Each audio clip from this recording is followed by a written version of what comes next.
தாய் தமிழ் உறவுகளுக்கு வணக்கம். 51 வயதில் முதலமைச்சர் ஆகின்றார். 51 வயதில் முதலமைச்சர் ஆகின்றார் என்ற தலைப்பில் இந்த காணொளியை நாம் காண்கிறோம். தேர்தலுக்கு பிந்தைய கருத்து கணிப்புகள் அனைத்தும் நேற்று வெளியாகிவிட்டன. 51 வயதில் தமிழ்நாட்டின் முதலமைச்சர் ஆகிறார். தமிழ்நாட்டில் மிக குறைந்த வயதில் முதலமைச்சரானவர் செல்வி ஜெயலலிதா. 1991ஆம் ஆண்டு இவர் தமிழ்நாடு முதலமைச்சராக பொறுப்பேற்றார். அப்போது வயது அவருக்கு 43 வயது. அதற்கு அடுத்தபடியாக 2001ஆம் ஆண்டு ஓ பன்னீர்செல்வம் தனது 50வது வயதில் முதலமைச்சராக பதவியேற்றார். அதற்கு அடுத்தபடியாக காமராஜர் தனது 51வது வயதில் முதலமைச்சராகிறார்.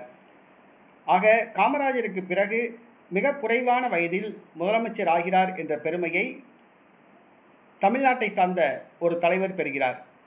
நேற்று வெளியிடப்பட்ட கருத்து கணிப்பில் அவர் முதலமைச்சர் ஆவார் என கூறப்பட்டுள்ளது. தனது 51வது வயதில் முதலமைச்சர் ஆகிறார். தமிழக வெற்றிக் கழகம், அதன் தலைவர் நடிகர் விஜய், தற்பொழுது வயது அவருக்கு 51 வயது ஆகிறது.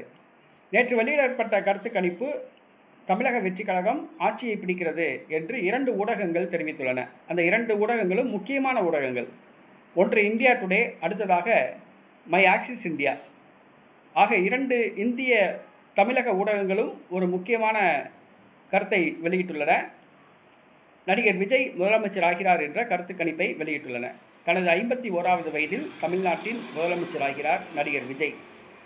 வருகிற திங்கட்கிழமை காலை 8 மணிக்கு வாக்கு எண்ணிக்கை நடைபெறுகிறது. 9 மணிக்கு நிலவரம் தெரிந்துவிடும்.